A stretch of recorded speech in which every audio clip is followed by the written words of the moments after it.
Hello friends, welcome to your comfort classes. स्वागत है आपका क्लास 9 की हिस्ट्री में, जिसमें हमने अपना सेकंड जो सेक्शन है उसको शुरू किया है।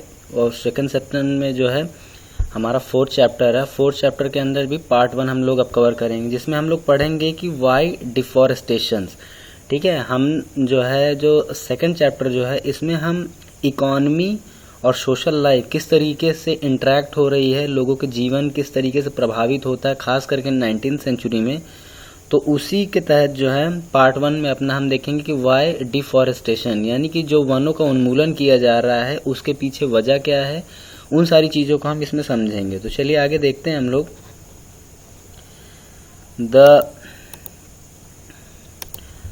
The disappearance of forest is referred to as a deforestation. ठीक है, डिफॉरेस्टेशन का मतलब क्या है, वन के उन्मूलन से क्या मतलब समझते हो। यानी कि एक जंगल है, एक जगह पर जंगल स्थित है, लेकिन कुछ ऐसी परिस्थितियां उभरती हैं जिससे क्या होते हैं, वो जंगल धीमे धीमे गायब होना शुरू हो जाते हैं, खत्म होना शुरू हो जाते हैं। इसी प्रक्रिया को क्या कहा जाता है, वन उन्मूलन कहा जाता है, डिफॉरेस्टेशन कहा जाता है। Deforestation is not a recent problem. ये कोई अभी नई समस्या तो है नहीं कि अभी 19th सेंचुरी में ये शुरू हुई है। ये समस्या 12th सेंचुरी में भी रही है, 8th सेंचुरी में भी रही है, और करंट टाइम में जो हमारा 21st सेंचुरी जो चल रहा है उसमें भी ये प्रॉब्लम है। The process began many centuries ago. ये समस्या कब से शुरू हुई है, कई सालों से शुरू हुई है, शताब्दियों से शुरू हुई है। But under colonial rule it became more systematic and extensive. लेकिन ये प्रॉब्लम कब बनी, एक्चुअल में बड़ी समस्या के तौर पे कब उभरी है, ये उभरी है ये कॉलोनियल रूल में। जब उपनिवेश शासन का जो ये पूरा सिस्टम है, जब ये पूरा उभरा तो इसमें क्या हो गया, बहुत ही सिस्टमैटिक तरीके से और बड़े स्तर पर जंगलों का उन्मूलन शुरू किया गया। और इसी चीज़ को जो है हम समझेंगे कि भारत में क्या कारण रहे हैं जिनके वजह से इतनी तेजी से वन उन्मूलन किया गया है। Land to be improved. ठीक है, यानी कि जो इसमें सुधार के बारे में बात हो रही है कि ज़मीन में बढ़ोतरी की गई है, बट ज़मीन में इम्प्रूवमेंट जो है किया गया है। In 16th century approximately the 1/6 of India's land mass was under cultivation. 16वीं शताब्दी में लगभग 1/6 भाग जो था वो कहीं ना कहीं कल्टिवेशन के में इस्तेमाल हो रहा था, खेती के लिए इस्तेमाल हो रहा था। Now that figure has gone up to about half. लेकिन फिर उसके बाद क्या हुआ, ये लगभग आधा हिस्सा हो गया। As population increased over the centuries and the demand for food went up. और जैसे जैसे जनसंख्या तेजी से बढ़ती गई उसी तरीके से क्या हुआ कि जो अन्न है या ग्रेन है उसकी आवश्यकता भी बढ़ती गई। Peasant extended the boundaries of cultivation. और जो पीजेंट हैं यानी किसान हैं, उन्होंने क्या किया कि जो अब उनकी जो खेती करने लायक जमीन थी उसका अब क्षेत्र विस्तार करना शुरू कर दिया। क्लीनिंग फॉरेस्ट, और इसके लिए वो क्या करते, जंगल साफ करते, ब्रेकिंग न्यू लैंड, और नई नई जमीनों का निर्माण करते जो खेती के लायक हैं। इन द कॉलोनियल पीरियड, औपनिवेशिक काल में, cultivation expanded rapidly for a variety of region. जो कल्टीवेशन वाले जो खेत हैं उनमें बहुत तेजी से बढ़ोतरी हुई और उसके पीछे बहुत सारे कारण थे। First the British directly encourage. सबसे पहला रीजन तो उसमें यही था कि जो ब्रिटिशर्स थे, जो अंग्रेज थे, वो लोग इनकरेज करते थे यहाँ के किसानों को कि अगर तुम खेतों की या खेत की संख्या बढ़ा लोगे, तुम्हारे लिए सबसे अच्छा क्या होगा कि तुम्हारे पास ज़्यादा खेत होगी तो ज़्यादा तुम खेती कर पाओगे। ठीक है, ये आप देख रहे हैं, ये बहुत पुरानी पिक्चर है। आपको ये जो मैं तस्वीर दिखा रहा हूँ ये कब की है, when the valleys were full. ये एक जॉन डॉसन करके हैं, उनकी ये पेंटिंग है।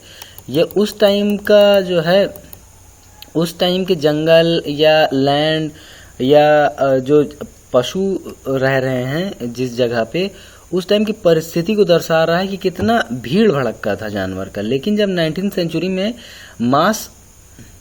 मास कल्टीवेशन के लिए क्या होता है, जंगल वगैरह काटने शुरू किए जाते हैं, नदियों को सुखाना शुरू किया जाता है, तो उसके बाद किस तरीके से हालत हो जाती है। तो आगे देखते हैं हम लोग। The production of the commercial crops like, देखिए खेती क्या होती है, दो तरीके की होती है। एक खेती ये होती है कि हमने अनाज उगाया और हमारे खाने के लिए जो है वो अनाज जो है काफ़ी है, तो हम बस उसके आगे खेती नहीं करते हैं। लेकिन फिर एक दूसरी खेती भी होती है जिसका आइडिया ही 19th सेंचुरी में शुरू हुआ, और वो थी कमर्शियल क्रॉप। कमर्शियल क्रॉप का मतलब होता है व्यापारिक खेती। व्यापारिक खेती का मेन एम क्या होता है कि हमारा खेती करने का जो मुख्य उद्देश्य है वो है ज़्यादा से ज़्यादा पैसा कमाना और उससे प्रॉफिट करना। जैसे आज की आप वर्तमान परिस्थितियों में गांव में देखिए, आप जिस जगह में रह रहे हैं वहाँ पर देखिए, तो क्या हो रहा है, पिपरमिंट की खेती हो रही है, केले की बड़े स्तर पे खेती हो रही है, या कुछ ऐसी फसलों की खेती हो रही है जो कि नॉन ट्रेडिशनल है। यानी कि नॉन ट्रेडिशनल का मतलब क्या होता है, गैर पारंपरिक तरीके की वो खेतियां हैं। और वो खेती क्या है, जैसे जूट की खेती है। जूट से क्या होता है, आम घरों में उसका इस्तेमाल सीधे सीधे नहीं होता, लेकिन जब वो बोरा वगैरह या रस्सी वगैरह बन के आती है तो उसका इस्तेमाल किया जाता है। शुगर, चीनी है, ये भी बड़े स्तर पे और विद फैक्ट्री और सारा जो इंफ्रास्ट्रक्चर होता है उसकी मदद के साथ जो है इसको सेटअप किया जाता है चीनी के बिजनेस के लिए। वीट है, गेहूं है, कॉटन है, कपास है, ये सारी चीज़ें क्या है, ये सारी चीज़ें कॉमर्शियल क्रॉप हैं। ठीक है, कमर्शियल क्रॉप का मतलब क्या होता है, व्यापारिक फसलें। आई होप कि आपको ये समझ में आ रहा होगा मैं क्या बोलना चाह रहा हूँ। The demand for these crops increase in 19th century Europe, where food grains were needed to feed the growing urban population and raw materials were required for individual. अब देखिए, जैसे जैसे क्या हुआ कि इंडस्ट्रियलाइजेशन हुआ तो क्या हुआ, पॉपुलेशन बढ़ी तो लोगों के अंदर क्या हुआ कि अब डिमांड बढ़ गई नई नई चीज़ों को खाने के लिए, नई नई चीज़ों के इस्तेमाल करने के लिए। इससे क्या चीज़ समझ में आती है, इससे समझ में आती है कि समाज जो है मटेरियलिस्टिक होता जा रहा है, भौतिकवादी होता जा रहा है। अब दूसरा कारण हम देखते हैं, in the early 19th century the colonial state thought that the forest were unproductive. 19वीं शताब्दी की एक सबसे बड़ी जो खासियत रही है कि उस समय का जो समाज था उसने ये सोचा कि ये जो जंगल है ये हमारे किसी काम के नहीं है। They were considered to be wilderness that had to be brought under cultivation so that land could yield agriculture products and revenue and enhance the income of the state. तो उनको कहीं ना कहीं ये लग रहा था कि जो जंगल है इसमें सिर्फ जंगली जानवर रह रहे हैं, जंगली घास वगैरह हैं, अगर हम इसको काट के इसे अच्छे खेत बना लें तो हमारा जो खेती है, जो प्रोडक्ट है, जो उत्पाद है, उसमें क्या होगा, बढ़ोतरी होगी और उससे क्या होगा, हमारी रेवेन्यू में ग्रोथ आएगी और हमारी इनकम जो है वो भी इन्हांस होगी और उसमें वृद्धि होगी। और जिससे क्या होगा, ज़्यादा से ज़्यादा हम मतलब कि कहीं ना कहीं उनकी इनकम जो है इन्हांस होने की बात हो रही है, उसमें बढ़ोतरी होने की बात हो रही है। So between 1880 and 1920 cultivated area rose by 6.7 million. तो 1880 से 1920 के बीच में जो है 6.7 मिलियन हेक्टेयर जमीन में, खेती वाली जमीन में बढ़ोतरी हुई, जंगलों को यानी कि काट के छोटा कर दिया गया। We always see the expansion of cultivation as a sign of progress. हम हमेशा देखते हैं कि जो अगर खेती के क्षेत्र बहुत तेजी से बढ़ जाए तो उसको क्या होता है, एक तरीके का विकास का चिन्ह माना जाता था, प्रतीक माना जाता था। But we should not forget the land, for land to be brought under the plough forest have to be cleared. लेकिन हमें ये कभी नहीं भूलना चाहिए कि जो जमीन, हम लोग क्या करते हैं कि जंगल साफ करके इस्तेमाल करना शुरू कर देते हैं, लेकिन उससे क्या होता है, जो नुकसान होता है वो नुकसान क्या होता है, जंगल धीमे धीमे खत्म हो जाते हैं। देखिए ये इसमें दिख रहा है, converting sal logs into sleepers in the Singhbhum forest, Chota Nagpur में 1893, ठीक 1897। ये 1897 की पिक्चर है, ये आप जो देख रहे हैं इसमें क्या हो रहा है, साल लॉग्स जो होते हैं, पेड़ होते हैं, उनकी स्लीपर्स वगैरह बनाई जा रहे हैं। सिंहभूम जो जंगल है, छोटा नागपुर झारखंड में, ये वहाँ का परिदृश्य दिखाया जा रहा है कि किस तरीके से जो है बड़े बड़े जंगलों को काट के साफ किया जा रहा है और बाद में उन्हें खेती करने लायक ज़मीन में कन्वर्ट किया जा रहा है। लेकिन इसके पीछे क्या हो, बड़े बड़े नुकसान भी होते हैं। By the early 19th century, जो 19th century की शुरुआत में oak forest in England were disappearing. धीमे धीमे क्या हो रहा, ओक जो पेड़ होता है उसके जंगल धीमे धीमे गायब होने लगे। This created a problem of timber supply for the royal navy. और इससे क्या हुआ कि जो रॉयल नेवी के लिए, जो जहाज बनाने के लिए टिम्बर वगैरह होते हैं, टिम्बर जो लकड़ी होती है, उसकी कमी होने लगे। How could English ships be build without a regular supply of the strong and durable timber. तो लोगों के सामने एक सवाल खड़ा हो गया कि अगर बेहतरीन टिम्बर या अच्छी क्वालिटी का टिम्बर हमें नहीं मिलेगा तो कैसे जो ब्रिटिश नेवी है उसके जहाज कैसे बनेंगे। How could imperial power be protected and maintained without ships. और जो अंग्रेजों का जो साम्राज्य है वो किस तरीके सुरक्षित रहेगा अगर उनके पास मजबूत जहाज वगैरह नहीं है। तो by the 1820s search parties were sent to explore the forest resource of India. और फिर 1920 में, बाय द 1820th century, तो क्या हुआ कि 1820 के बाद कई जो ग्रुप्स हैं, सर्च एक्सप्लोरेशन जो ग्रुप हैं, उनको जो है इंडिया में भेजा गया कि आप जाइए वहाँ पर टिम्बर्स के जंगल पता करिए। टिम्बर्स वो लकड़ियाँ जिनसे अच्छे जहाज बनाए जा सके। Within a decade trees were being felled on a massive scale and vast quantities of timber were being exported from India. और अब जो हैं अंग्रेज लोग जो हैं अपने यहाँ के जंगल ना काट के अब क्या कर रहे हैं, झारखंड, मध्य प्रदेश, छत्तीसगढ़, दंडकारण्य के जंगल वगैरह हैं, यहाँ पर से जो है टिम्बर काट के एक्सपोर्ट करने लगे। कहाँ पर? इंग्लैंड में। इंग्लैंड में एक्सपोर्ट करने का उनका बेनिफिट क्या हो रहा है कि उन्हें अपने जंगल काटने नहीं पड़ रहे हैं और उनकी जो जहाज़ की जो खपत है, देखिए ये जो आप ये तस्वीर देख रहे हैं इसमें ये बता रहा है कि किस तरीके से जो है जंगल जो हैं बनाए जा रहे हैं, जंगलों को किस तरीके से काटा जा रहा है और उसके बाद ये टिम्बर जो है नदियों से किस तरीके से अपने गंतव्य तक पहुंचाए जा रहे हैं ताकि जहाज या नाव बनाई जा सके। The spread of railways from the 1850s created a new demand। और 1850 में जब पहली बार रेलवे जो रेल है जब चलना शुरू हुई पूरे विश्व में तो उससे क्या हुआ, एक नई तरीके की डिमांड हुई, नई तरीके की मांग शुरू हुई लकड़ियों की। Railways were essential for colonial trade and for the movement of imperial troops.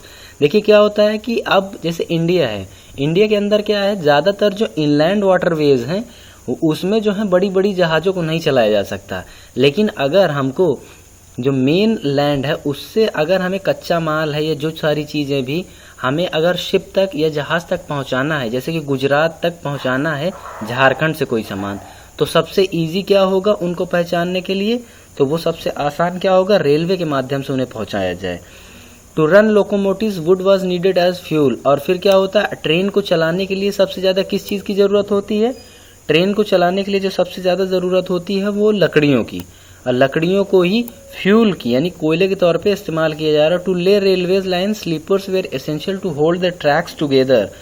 और स्लीपर्स का क्या काम किया जाता, स्लीपर्स का काम होता था कि बड़े बड़े जो है पट्टे बनाए जाते थे और जो पटरी बिछी होती थी पटरी के बीच में लगाया जाता था, जिससे क्या होता था ट्रैक फैले नहीं। और each mile of railway track required between 1760 to 2000 slippers.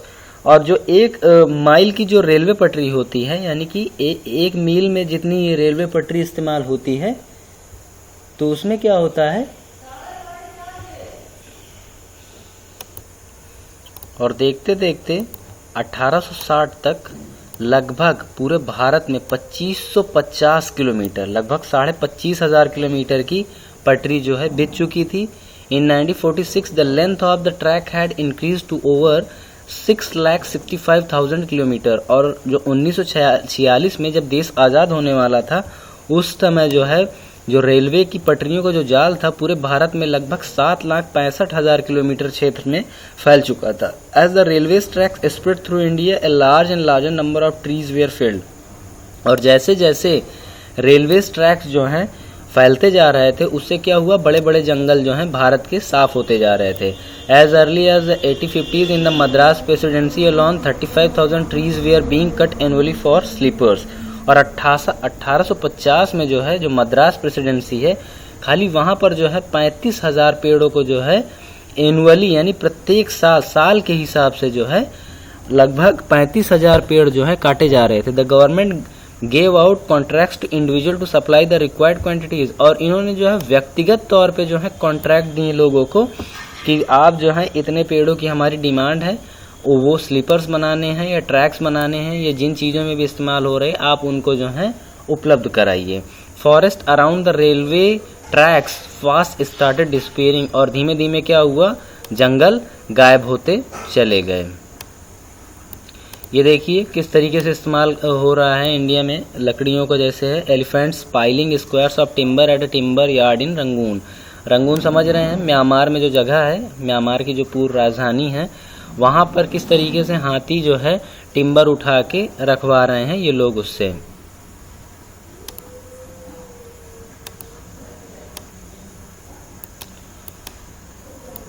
अब ये देखिए ये लकड़ियाँ जो हैं उनको जो है ले जाया जा रहा है इस्तेमाल के लिए। Women returning home after collecting fuel woods. और ये औरतें जो हैं इसमें आ रही हैं जो काम का जो उनके लिए लकड़ी है खाना बनाने के लिए उसको जो है इकट्ठा करके ला रहे हैं ईंधन के तौर पे।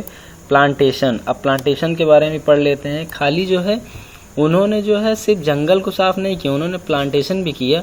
Large areas of natural forest were also clear to way make to tea coffee and, और बड़े बड़े जंगल जो है सिर्फ खाली इस वजह से साफ कर लिए गए कि टी कॉफी और रबर का जो प्लांटेशन है उसको बढ़ाया जा सके, उनकी खेती की जा सके। लेकिन वो किसकी नीड को पूरा करेगा? यूरोप की जो कमोडिटीज है, जो उनके उपभोग की जो वस्तुएं, उनके लिए जो है ये टी कॉफी और रबर का जो है उत्पादन भारत में किया जा रहा है। मतलब कि भारत को एक खेत का दर्जा प्राप्त है, और जब उससे कोई भी चीज का उत्पादन होगा तो उसे कहाँ डायरेक्ट ट्रांसफर किया जाएगा? उसे किया जाएगा यूरोप में। Forest and gave vast areas to European planters at cheap rates, और इसकी कीमत भी जो है क्या थी? वहाँ पे काफ़ी कम थी। These areas were enclose and cleared of forest and planted with tea और कॉफ़ी। और देखिए इन सारी चीज़ों को आप जब करीब से देखते हैं तो आपको समझ में आएगा कि सिर्फ खाली इन उपभोग की वस्तुओं के चक्कर में जो है कितने बड़े बड़े जंगल जो हैं साफ हो गए हैं।